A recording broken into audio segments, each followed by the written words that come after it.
You like it or you don't like it? Fucking love it. Bro, it's completely different. XL bar, raised steering wheel, brake. Yeah, a few little changes made a big world of difference for me. The right tire.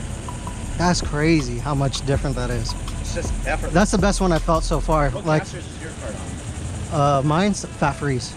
Oh, is it 75 mil? No, 65. That helps too. Yeah. Because it'll pitch the cart Up. forward. Yeah. I put the XL washer on them to pitch it up. Got it. And the wheel speed is lower. That's revolutions. Yeah.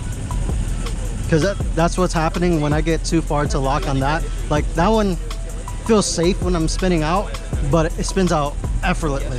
Effortlessly. It's just the bumps. The Yeah. diameter's smaller, so the rollover is not as much. Yeah. Like hitting, Yeah, this one felt super gripped up. Dude, the shit I was just doing over there, I've never done on a fucking crazy car. It just feels smooth too. The gearing, like super it's very smooth. controllable now. I can let it on and off without like jerking all around.